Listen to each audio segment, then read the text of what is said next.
yaitu steril, membela citra buruk. Gambar yang buruk itu adalah salinan bergerak. Kualitasnya jelek, resolusinya di bawah standar. Saat dipercepat, kualitasnya memburuk. Itu adalah bayangan gambar, pratinjau, gambar bini, ide yang keliru, gambar keliling yang didistribusi secara gratis, diperas melalui koneksi digital yang lambat, dikompresi, direproduksi, dirobek, diremix, serta disalin dan ditempel ke saluran distribusi lain. Citra berkualitas rendah adalah kain lusuh atau sobekan sebuah AVI atau JPEG. Kaum proletar rendahan dalam masyarakat kelas penampilan yang diberi peringkat dan dinilai berdasarkan resolusinya. Citra berkualitas rendah telah diunggah, diunduh, dibagikan, diformat ulang, dan diedit ulang. Ini mengubah kualitas jadi aksesibilitas, nilai pameran jadi nilai kultus, film jadi klip, kontemplasi menjadi gangguan. Citra tersebut dibebaskan dari brankas bioskop dan arsip dan didorong ke dalam ketidakpastian digital dengan mengorbankan substansinya sendiri. Citra berkualitas rendah cenderung ke arah abstraksi. Dia adalah ide visual dalam proses pembentukannya. Citra buruk tersebut merupakan generasi kelima yang ilegal, gambar asli yang terdistorsi. Silsilahnya meragukan, nama filenya sengaja salah ijazah. Seringkali gambar ini melanggar warisan budaya, budaya nasional, atau bahkan hak cipta. Gambar ini diwariskan sebagai umpan, jebakan, indeks, atau sebagai pengingat akan bentuk visualnya di masa lalu. Gambar ini mengejek janji-janji teknologi digital. Tidak hanya seringkali terdegradasi hingga hanya menjadi buram yang terburu-buru. Bahkan orang pun ragu apakah gambar ini masih bisa disebut gambar sama sekali. Hanya teknologi digital yang mampu menghasilkan gambar yang begitu buruk seperti ini. Gambar yang buruk adalah hal yang lazim di zaman sekarang. Gambar-gambar yang terbuang dari layar, puing-puing produksi audiovisual, sampah yang terdampar di pantai ekonomi digital. Mereka menjadi saksi atas dislokasi, transfer, dan permintaan gambar yang penuh kekerasan. Percepatan dan peredarannya dalam siklus ganas kapitalisme audiovisual. Gambar-gambar yang buruk diseret ke seluruh dunia sebagai komoditas atau perwujudannya, sebagai hadiah atau sebagai anugerah. Mereka menyebarkan kesenangan atau ancaman kematian, teori konspirasi atau bajakan, perlawanan atau kebodohan. Gambar-gambar yang buruk menunjukkan hal yang langka, yang jelas, dan yang tak terbayangkan, yaitu jika kita masih mampu menguraikannya. 1. Resolusi rendah. Dalam salah satu film Woody Allen, karakter utamanya tampak buram. Ini bukan masalah teknis, melainkan semacam penyakit yang menimpanya. Citranya selalu kabur. Karena karakter Allen adalah seorang aktor, ini menjadi masalah besar. Ia tidak dapat menemukan pekerjaan. Kurangnya kejelasan citranya berubah menjadi masalah misteri. Kejernihan diidentifikasi sebagai posisi kelas, posisi yang nyaman dan istimewa. Sementara keburaman menunjukkan nilai seseorang sebagai sebuah citra. Namun, hierarki gambar kontemporer tidak hanya didasarkan pada ketajaman, tetapi juga dan terutama pada resolusi. Lihat saja toko elektronik manapun dan sistem ini yang dijelaskan oleh Harun Faroqi dalam sebuah wawancaranya yang penting tahun 2007 menjadi sangat jelas. Dalam masyarakat gambar, peran sebagai toko unggulan. Di toko unggulan, sinema mengambil produk-produk kelas atas dipasarkan dalam lingkungan yang mewah. Turunan yang lebih terjangkau dari gambar yang sama beredar sebagai DVD, di televisi siaran atau daring, sebagai bentuk yang berkualitas buruk.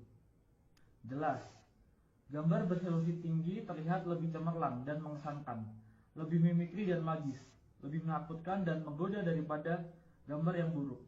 Bisa dibilang, gambar beresolusi tinggi lebih kaya. Kini, bahkan format konsumen pun semakin beradaptasi dengan selera para pecinta film dan penikmat estetika yang bersikeras menggunakan film 35 mm sebagai jaminan visualitas yang murni. Penekanan pada film analog sebagai satu-satunya media yang penting secara visual bergema di seluruh wacana tentang sinema, hampir tanpa mempedulikan nuansa ideologisnya. Tidak pernah menjadi masalah bahwa ekonomi produksi film kelas atas ini dan masih berakar kuat dalam sistem budaya nasional, produksi studio kapitalis, kultus kejeniusan yang sebagian besar laki-laki dan versi asli dan karenanya seringkali konservatif dalam struktur dasarnya. Resolusi diagungkan seolah-olah ketiadaannya sama dengan pengibirian sang pengarang. Pemujaan terhadap ukuran film mendominasi bahkan produksi film independen. Citra yang kaya tersebut menciptakan hierarki tersendiri dengan teknologi baru yang menawarkan semakin banyak kemungkinan untuk secara kreatif merusak citra tersebut. 2. Kebangkitan sebagai gambaran yang buruk. Namun, bersikeras pada penggunaan gambar yang kaya juga memiliki konsekuensi yang lebih serius. Seorang pembicara dalam konferensi esai film baru-baru ini menolak untuk menampilkan cuplikan dari karya Humphrey Jennings karena tidak tersedia proyektor film yang memadai. Meskipun pembicara memiliki pemutar DVD dan proyektor video standar, para hadirin dibiarkan membayangkan seperti apa tampilan gambar-gambar tersebut. Dalam kasus ini, ketidakjelasan gambar tersebut disebabkan oleh kurang lebih bersifat sukarela dan berdasarkan premis estetika. Tetapi, hal ini menjadi padanan yang jauh lebih umum berdasarkan konsekuensi kebijakan neoliberal. 20 atau bahkan 30 tahun yang lalu, restrukturasi neoliberal, produksi media mulai perlahan-lahan mengaburkan citra non-komersial, hingga pada titik di mana sinema eksperimental dan esai hampir tidak terlihat. Karena menjadi sangat mahal, biaya untuk terus memutar karya-karya ini di bioskop sangat mahal, sehingga dianggap terlalu marginal untuk ditayangkan di televisi. Dengan demikian, karya-karya tersebut perlahan menghilang bukan hanya dari bioskop, tetapi juga dari ruang publik. Esai video dan film eksperimental sebagian besar tetap tidak terlihat kecuali beberapa pemutaran langka di museum film metropolitan atau klub film yang diproyeksikan dalam resolusi aslinya sebelum menghilang lagi ke dalam kegelapan arsip. Perkembangan ini tentu saja terkait dengan radikalisasi neoliberal dari konsep budaya sebagai komoditas, komersialisasi sinema, penyebarannya ke bioskop multiplex, dan marginalisasi pembuat film independen. Hal ini juga terkait dengan restrukturasi industri media global dan pembentukan monopoli atas audiovisual di negara atau wilayah tertentu. Dengan cara ini, materi visual yang resisten atau non-konformis menghilang dari permukaan ke dalam ruang bawah tanah berupa arsip dan koleksi alternatif yang hanya dipertahankan oleh jaringan organisasi dan individu yang berkomitmen yang akan mengedarkan salinan VHS bajakan di antara mereka sendiri. Sumber untuk ini sangat langka. Aset berpindah dari tangan ke tangan bergantung pada informasi dari mulut ke mulut di dalam lingkaran tertentu. Dari teman dan kolega. Dengan adanya kemungkinan untuk melakukan streaming video online, kondisi ini mulai berubah secara dramatis. Semakin banyak materi langka muncul kembali ke platform yang dapat diakses publik. Beberapa di antaranya dikurasi dengan cermat, contoh UBU web, dan beberapa hanya berupa tumpukan barang, yakni YouTube. Saat ini setidaknya ada 20 torrent esai film Chris Marker yang tersedia secara online. Jika Anda menginginkan retrospektif, Anda bisa mendapatkannya. Tapi, ekonomi gambar berkualitas rendah lebih dari sekedar unduhan. Anda dapat menyimpan filenya, menontonnya lagi, bahkan mengedit ulang atau memperbaikinya jika Anda merasa perlu, dan hasilnya beredar. File AVI buram dari karya-karya agung yang hampir terlupakan dipertukarkan di platform P2P semi rahasia. Video ponsel rahasia yang diselundupkan keluar dari museum disiarkan di YouTube. DVD sayang tontonan para seniman diperdagangkan. Banyak karya sinema avant-garde, esai, dan non-komersial telah dihidupkan kembali sebagai gambar berkualitas rendah, suka atau tidak suka. 3. Privatisasi dan pembajakan. Kemunculan kembali cetakan langka karya-karya seniman militan, eksperimental, dan klasik, serta seni video sebagai gambar berkualitas rendah memiliki makna tersendiri. Situasi mereka mengungkapkan lebih dari sekedar isi atau tampilan gambar. Hal ini juga mengungkapkan kondisi marginalisasi mereka, konstelasi kekuatan sosial yang menyebabkan peredaran mereka secara daring sebagai citra yang buruk. Gambar-gambar berkualitas buruk disebut berkualitas buruk karena tidak diberi nilai apapun dalam masyarakat kelas gambar. Statusnya sebagai gambar terlarang atau terdegradasi memberikan pengecualian dari kriteria tersebut. Kurangnya resolusi pada gambar-gambar tersebut membuktikan bahwa gambar-gambar itu telah dirampas dan dipindahkan. Jelas, Kondisi ini tidak hanya terkait dengan restrukturasi neoliberal produksi media dan teknologi digital, tetapi juga berkaitan dengan restrukturasi pasca sosialis dan pasca kolonial negara-negara bangsa, budaya mereka, dan arsip mereka. Sementara beberapa negara bangsa dibongkar atau runtuh, budaya dan tradisi baru diciptakan, dan sejarah baru dibangun. Hal ini jelas juga mempengaruhi arsip film dalam banyak kasus. Seluruh warisan cetakan film dibiarkan tanpa kerangka pendukung budaya nasionalnya, seperti yang pernah saya amati dalam kasus museum film di Sarajevo. Arsip nasional dapat menemukan kehidupan selanjutnya dalam bentuk toko penyewaan video. Sayang bajakan merembes keluar dari arsip tersebut melalui privatisasi yang tak terorganisir. Di sisi lain, bahkan perusahaan Inggris pun menjual isinya secara online dengan harga yang sangat tinggi. Seperti yang dicatat oleh Kotwo Esun, citra buruk beredar sebagian karena kekosongan yang ditinggalkan oleh organisasi perfilman negara yang merasa terlalu sulit untuk beroperasi sebagai arsip 16 atau 35 mm atau untuk mempertahankan infrastruktur distribusi apapun di era kontemporer. Dari perspektif ini, citra buruk mengungkapkan penurunan dan degradasi esai film atau bahkan sinema eksperimental dan non-komersial apapun yang di banyak tempat dimungkinkan karena produksi budaya dianggap sebagai tugas negara. Privatisasi produksi media secara bertahap menjadi lebih penting daripada produksi media yang dikendalikan atau disponsori negara. Namun di sisi lain, privatisasi konten intelektual yang merajalela bersama dengan pemasaran online dan komodifikasi juga memungkinkan pembajakan dan pengambilalihan. Hal ini menimbulkan peredaran citra buruk. 4. Sinema yang tidak sempurna. Muncul citra yang buruk menginginkan kita pada manifesto ketiga klasik untuk sinema yang tidak sempurna karya Juan Garcia Espinosa yang ditulis di Kuba pada tahun 1960-an. Espinosa berpendapat untuk sinema yang tidak sempurna karena menurutnya sinema yang sempurna secara teknis dan artistik mahir hampir selalu merupakan sinema reaksioner.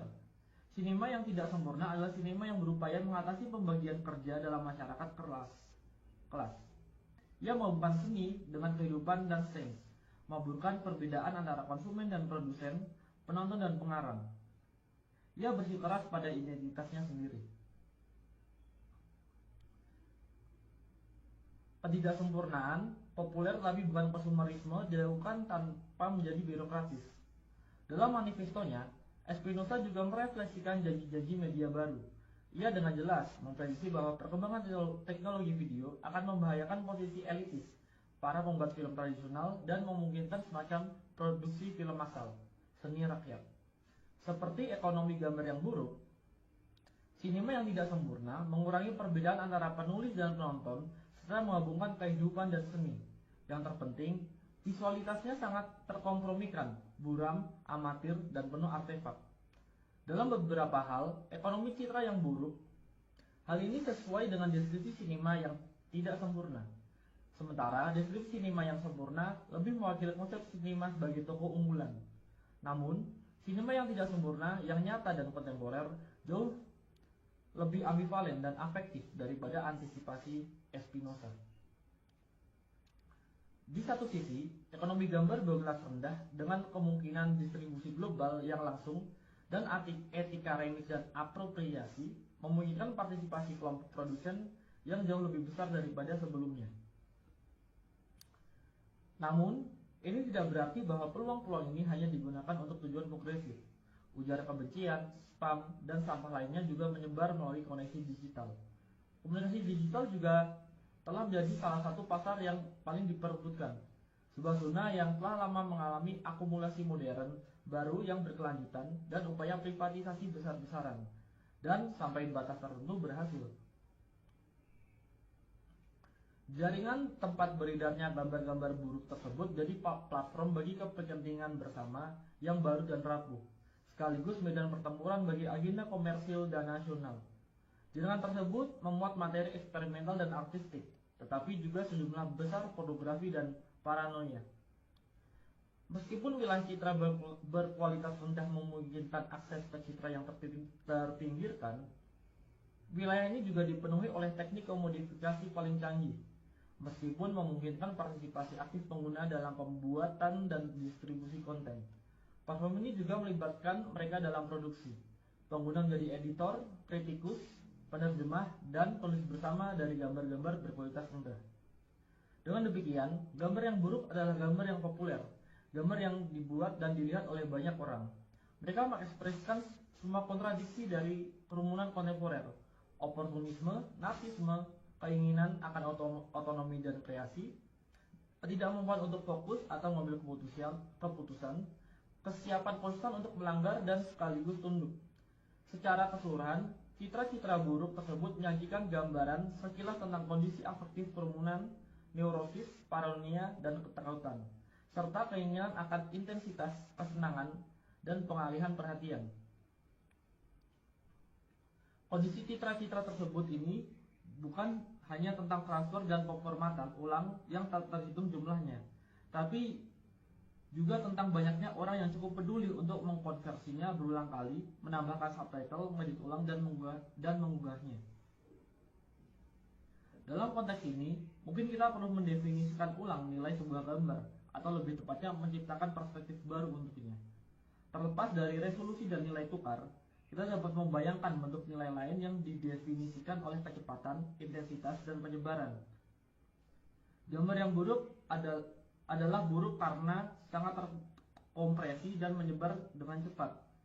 Gambar tersebut kehilangan materi dan memperoleh kecepatan.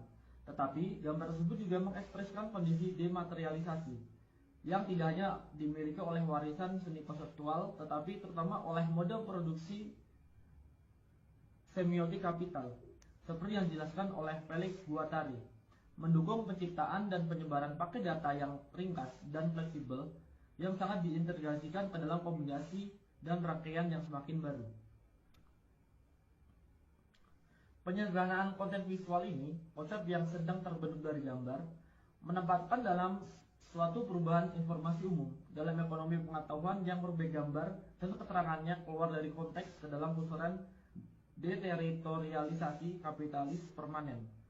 Sejarah seni konseptual menggambarkan hal ini.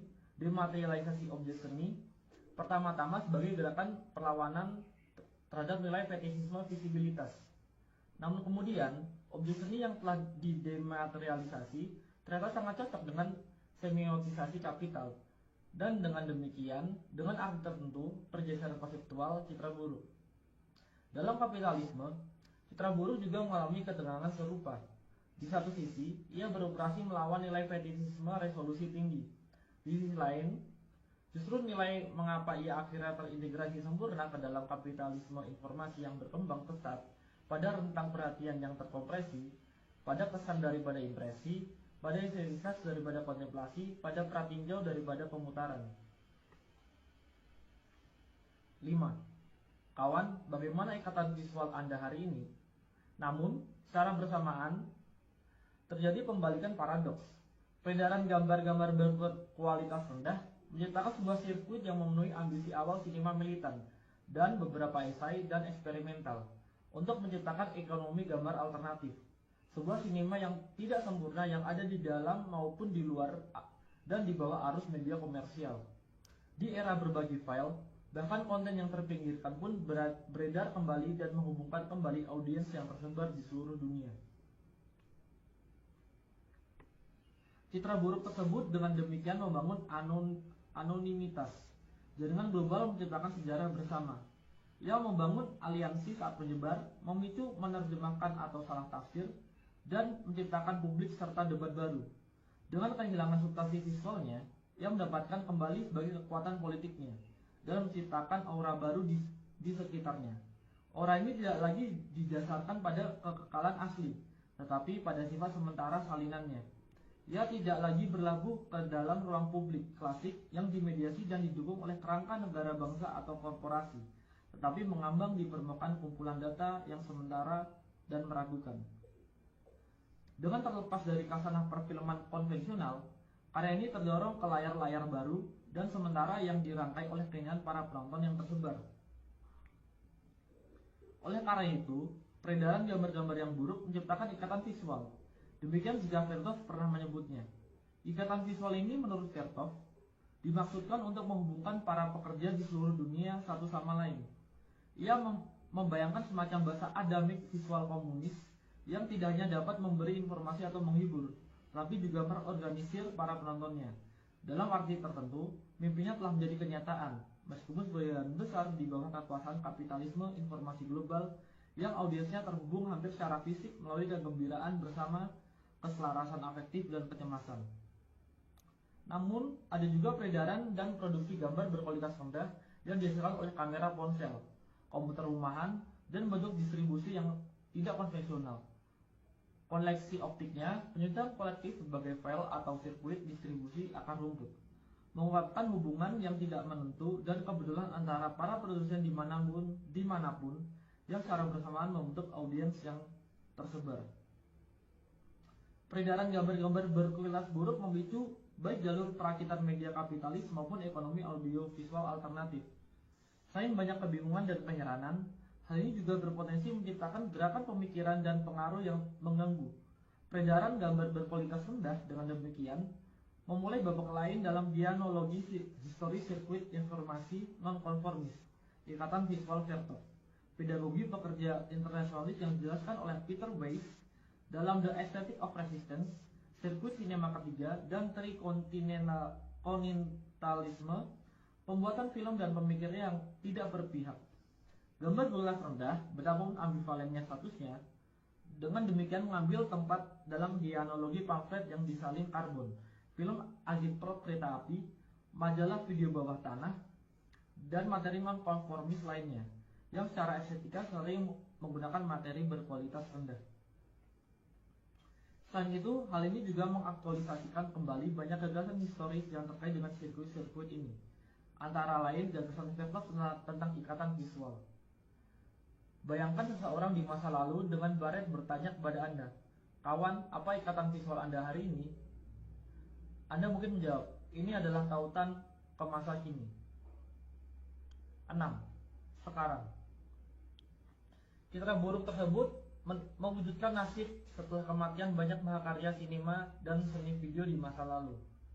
Karya-karya tersebut telah diusir dari surga terlindungi yang tampaknya pernah menjadi milik sinema. Setelah dikeluarkannya dari arena budaya nasional yang terlindungi dan seringkali proteksionis, dibuang dari peredaran komersial, karya-karya ini menjadi pengembara di tanah tak bertuan digital, terus-menerus mengubah resolusi dan formatnya, kecepatan dan medianya, bahkan terkadang kehilangan nama dan kredit di sepanjang jalan.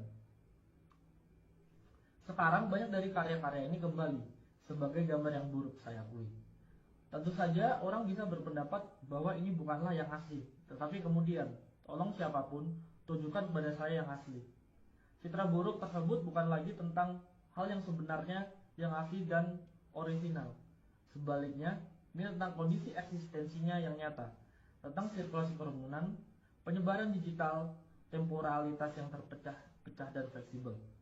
Ini tentang pembangkangan dan mengappropriation, sama seperti tentang konformisme dan eksploitasi. Singkatnya, ini tentang realitas.